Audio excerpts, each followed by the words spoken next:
Hi everyone, welcome to the channel. We are so glad that you are here for today's research-informed defensive lesson. Every day at Active Self-Protection, we post a real-life use of force caught on camera so that your training and your practice can be more informed. In fact, we're the only channel in the world coming at self-defense encounters from a research-informed perspective. I am your host, John Correa. And I'm use of force expert, Stephanie Widener. Magtech is the only freedom seed I use on the range. I personally have over 100,000 rounds downrange of Magtech, and it's unbelievably reliable, very accurate, and a great value. Pick some up for your next range trip wherever you shop for range supplies. This one's out of Port Orange, Florida. I have put a bunch of links in the description and the original that does have some audio, so it unfortunately has a song over it that's copyrighted, so I can't share that here. It'll get me strikes. So go watch that if you'd like to hear the original audio. This dude who is on the driveway here is a son and a friend, and then this guy that pulls up, like 5 people have called 911 on him this day here in the neighborhood. And he's been evicted from this neighborhood, but here he is still, and he's telling the son, F you, and I'm gonna kill you, and you're done for, because they drove by his house that he's getting evicted from. Again, it's a weird story.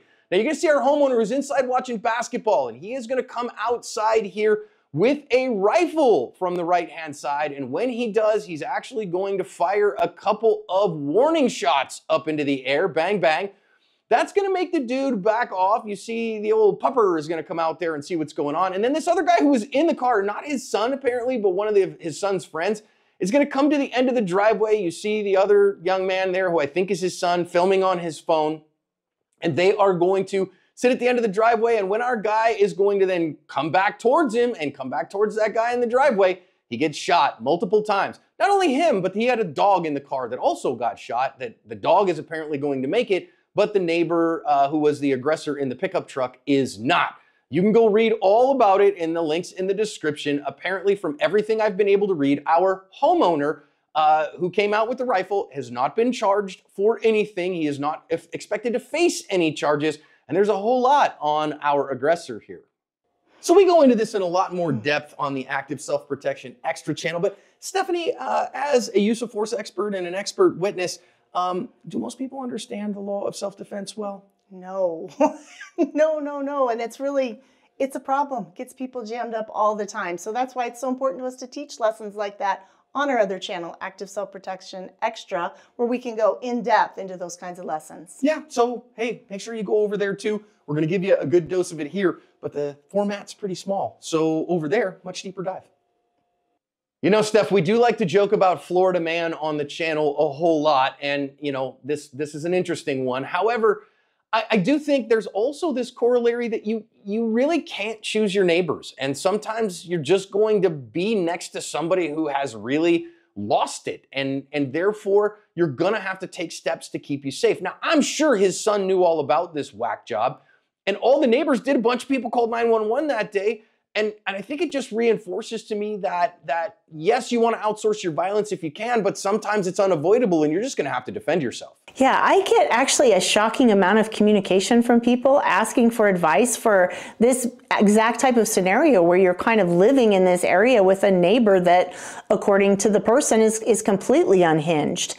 And I can certainly empathize with that, how difficult that would be and how tied in you can be to your home. So sometimes the best you can do is you know, preparation and training and mindset, which is good for all of us to do. But yeah, I can imagine that is a tiring deal if you're living through that day after day. Now, the news story says that his son texted or called his dad and told him that the neighbor was following him. And therefore they brought him to the house. Now, listen, I think the better path here is that if you have somebody that is following you, that you are worried about violence, don't go to your home, because you are getting into an isolated spot where you get stuck in where there's nowhere you can go. I would strongly encourage you instead, if at all possible, drive to the nearest police station. Call 911, get on the phone with them. Hey, I need officers here. This guy is really threatening me, and I need officers outside so that when I pull in, this guy doesn't do me any harm. I think that, and I'm not saying that he did wrong here and that he did was illegal, none of that stuff. I'm just saying from a practicality perspective, outsource your violence if at all possible, and that means driving to the police station. Right. I mean, we're talking about a 16-year-old young man here. We're still trying to teach our 16-year-olds how to drive, and we sometimes, don't get all the lessons done before that. But for the rest of us, yeah, it would be a lot smarter not to head directly to your home if somebody was following you, just to avoid this sort of thing. If nothing else, some extended driving around may have helped what appears to be a very hot-headed man calm down a little bit and maybe disengage. But if not, at least you're at the police station with some help and support. Now, I've actually been expert witness on cases where it really hasn't helped, quite frankly. So I'm not, saying that that's a cure-all answer, but golly, man, it's probably better than coming to the house.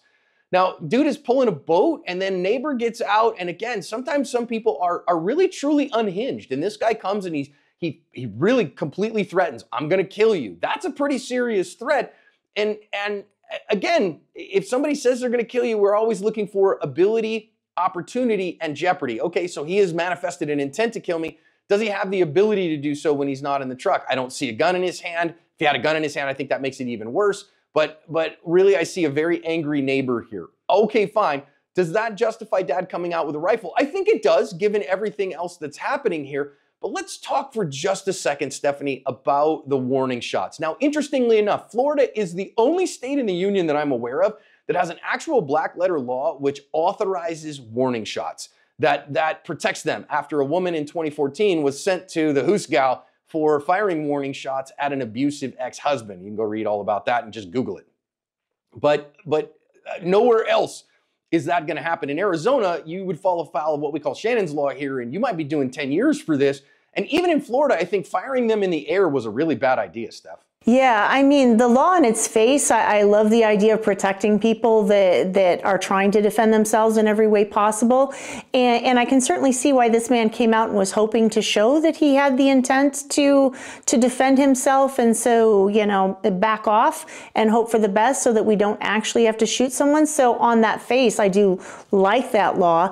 That said, there are certainly issues and problems with a warning shot, not the least of which is sending a couple of rifle rounds directly into the air. Okay, so you're legally okay to do so, but he's already, if you watch any of the links in the description, struggling with the emotional aftermath of what looks to me like a justified self-defense encounter. Imagine if you had to add to that the round that you sent into the air came down and injured or killed someone, because that happens as well. Yeah, use the lawn in front of you. You want to use the lawn in front of you. I will say, much to his credit, I prefer a long gun for home defense. I know some people, hey, a handgun is what you have. Handgun would have been an acceptable choice here. But if possible, whether that's a rifle, like, the most common rifle in America is an AR pattern rifle, or I even prefer my personal home defense choice is a shotgun, is a properly resourced, properly stocked, a 12 gauge shotgun.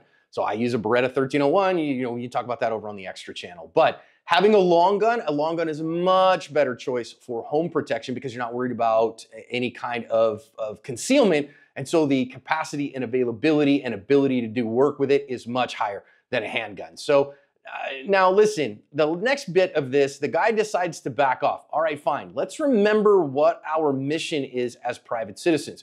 It's to break contact with deadly threats as quickly as we can. So what we see here is we see our homeowner come out. He's walked down to the end of his driveway, pointing a rifle at our aggressor.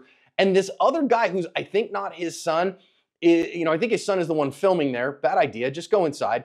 The other guys come down to the end of the driveway as well. There's nothing illegal in anything that they've done, but it's not very prudent because, again, you want to break contact. And had they just gone back in the house and called the 911 and this guy's threatening us, you can outsource the rest of your violence. Again, not illegal, and I'm not giving him a hard time for that or saying that what he did was worthy of charges. I'm just saying I think there were maybe better choices here. Yeah, and I think this is a really good example of why it's important to involve your whole family in self-defense planning.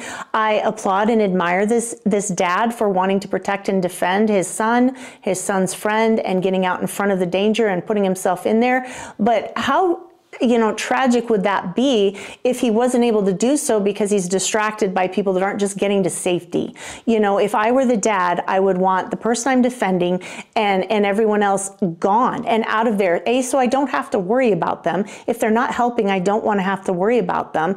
And I certainly don't want, if I have to sacrifice myself to save them, I don't want that to be in vain because they're hurt anyway. In addition, if you could have your children trained to get those calls to emergency and have them out to help you, we could save a lot of time there as well if son and friend were getting help on the way while you were out defending them.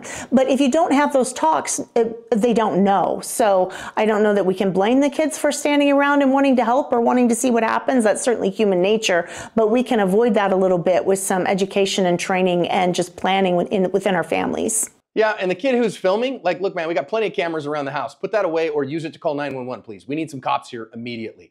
Now, the guy decides instead to drive in instead of driving off like he should have. And is this a justified use of deadly force? Clearly, that young man is in the path of the car. He's trying to get out of the way. This guy is at imminent risk of being run over by the truck. That makes him a deadly threat. That makes the use of deadly force to stop that threat, given the totality of the circumstances, completely 100% justified. I have no problems with this. I will say, let's think about our rifle. Are you sure if your home defense gun is staged correctly? Is it accurate to its point of aim? And is it reliable enough to put enough shots in this guy to stop the threat?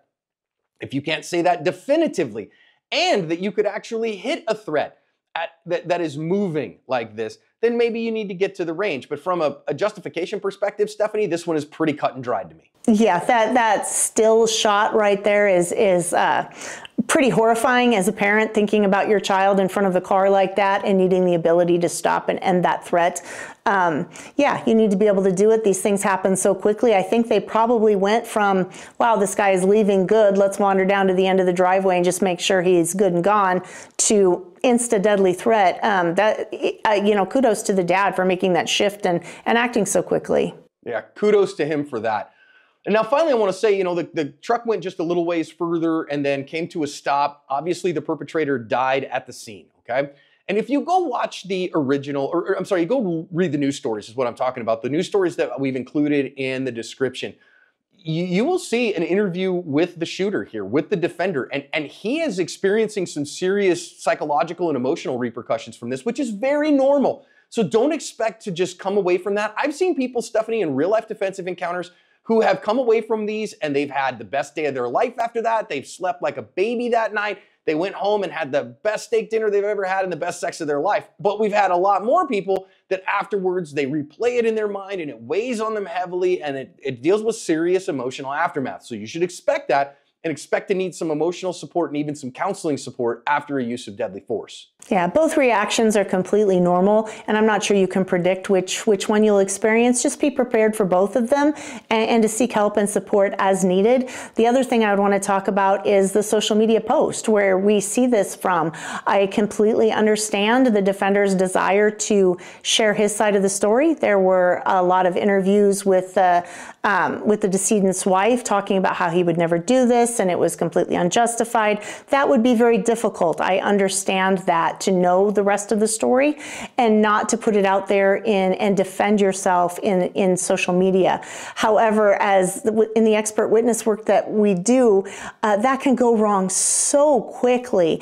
And while I don't disagree that you need to defend yourself in the court of public opinion, that is best done following your lawyer and letting your lawyer defend you in both court and in the court of public opinion, because you say the wrong thing, the wrong way, the wrong time, and that can really come back to bite you. So get some good advice even after a self-defense shooting, even if you weren't charged, and do your very best to cover your ass.